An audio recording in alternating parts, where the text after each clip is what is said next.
जय गोगाजी महाराज, हर हर महादेव। परिवार में मतभेद और कलह के बावजूद माता बाछल वीर गोगा जी को जन्म देती है।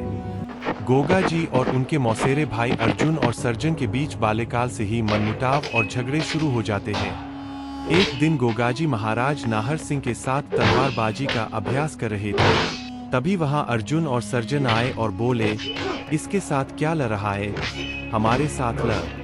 महाराज ने दोनों जुड़वा भाइयों को हरा दिया। उधर महाराज जेवर सिंह गुरु गोरखनाथ जी से निवेदन करते हैं कि वे जाहिर वीर गोगा जी को शिक्षा और दीक्षा प्रदान करें। गुरु गोरखनाथ जी हल्के से मुस्कुराते हैं और शांत स्वर में उत्तर देते हैं कि गोगा कोई साधारण बालक नहीं है। वे बताते हैं कि गोगा जी जन्म से ही उनके शिष्य हैं और उचित समय आने पर वे स्वयं उन्हें शिक्षा देने ले जाएंगे। ददरेवा के विशाल महल में कांचल अपने पुत्र अर्जुन और सर्जन के साथ बैठी थी। कांचल क्रोध और चालाकी से भरी हुई थी और अपने पुत्रों से बोली, अगर गोगा जीवित रहा तो तुम राजगद्दी से वंचित रह जाओगे। कांचल कहती है कि गोगा को बल से नहीं बल्कि छल से हराना होगा। अर्जुन और सर्जन तय करते हैं कि वे गोगा को खेलने के बहाने तालाब पर ले जाएंगे और उसे धक्का देकर गहराई में गिरा देंगे। अगली सुबह तीनों तालाब किनारे खेलते हैं। अर्जुन और सर्जन धोखे से गोगा को तालाब में धक्का दे देते हैं।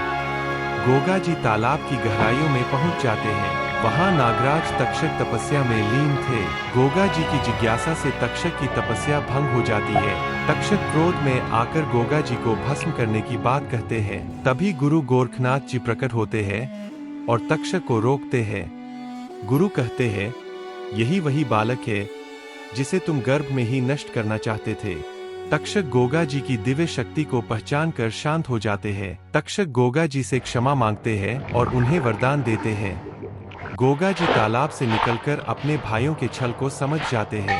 गोगा जी अर्जुन और सर्जन से भिड़ जाते हैं और उन्हें बुरी तरह हराते हैं। तभी उनके पिता नेवर सिंह वहां आते हैं और गोगा को रुकने का आदेश देते हैं।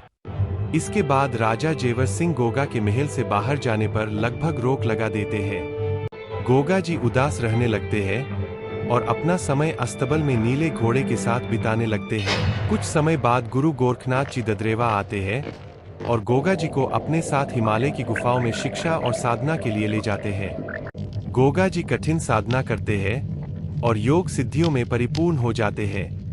गुरु गोरखनाथ जी कहते हैं कि अब गोगा तैयार है और उन्हें ददरेवा की रक्षा करनी होगी। गोगा जी विनम्रता से आशीर्वाद लेकर बाघर लौट आते हैं।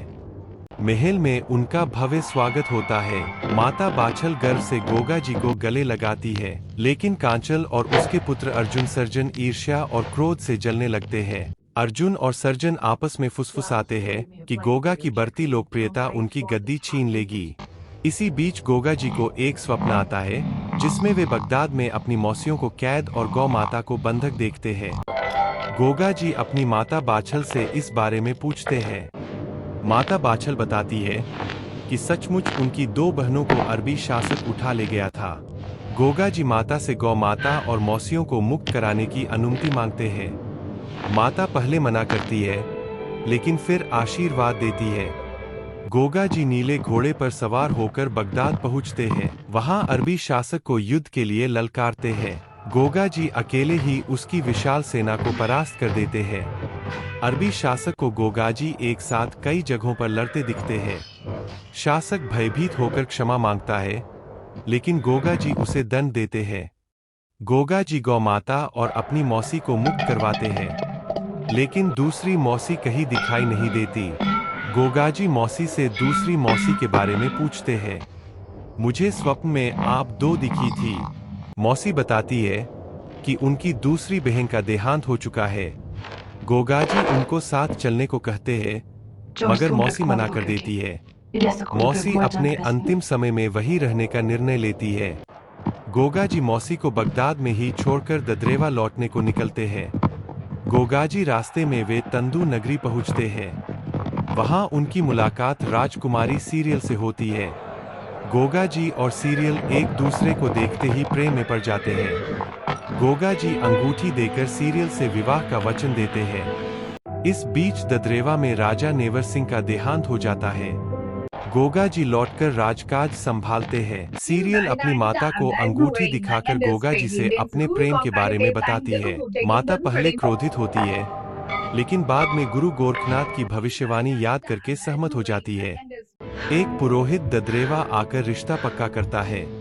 गोगा जी और माता बाछल इस रिश्ते पर प्रसन्न होते हैं, लेकिन राजा सिंधा, सीरियल के पिता, इस विवाह को स्वीकार नहीं करता। पुरोहित डरकर जंगल में छिप जाता है। गोगा जी पुरोहित से मिलते हैं और स्थिति समझ जाते हैं। गोगा जी तंदू नगरी जाने का निश्चय करते हैं।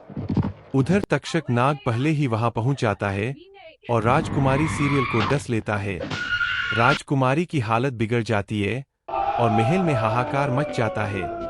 राजा सिंधा घोषणा करता है, जो मेरी बेटी को ठीक करेगा, मैं उससे उसका विवाह कर दूंगा। गोगा जी महल में पहुंचकर सर्पदमन यज्ञ आरंभ करते हैं और असंख्य नाग जलने लगते हैं। तक्षक भयभीत होकर गोगा जी से दया की भीख मांगता है। तक्षक सीरियल का विष सोख लेता है और राजकुमारी स्वस्थ हो जाती है। तक्षक वचन देता है कि आज से गोगा जी नागों के देवता कहलाएंगे।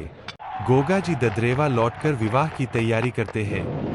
विवाह के दिन गोगा जी की बारात साधु संतों के साथ तंदू नगरी पहुंचती है। राजा सिंधा बारात देखकर क्रोधित हो जाता है और सैनिकों को साधुओं पर पत्थर बरसाने का आदेश देता है। गुरु गोरखनाथ साधुओं की रक्षा करते हैं और सैनिकों को जानवर बना देते हैं।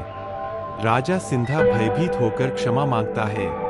गुरु गोरखनाथ सैनिकों को मनुष्य बना देते हैं। इसके बाद गोगा जी और राजकुमारी सीरियल का भव्य विवाह होता है। विवाह के बाद गोगा जी अपनी रानी को लेकर ददरेवा लौटते हैं। अर्जुन, सर्जन और कांचल गुस्से और ईर्ष्या से और भड़क उठते हैं।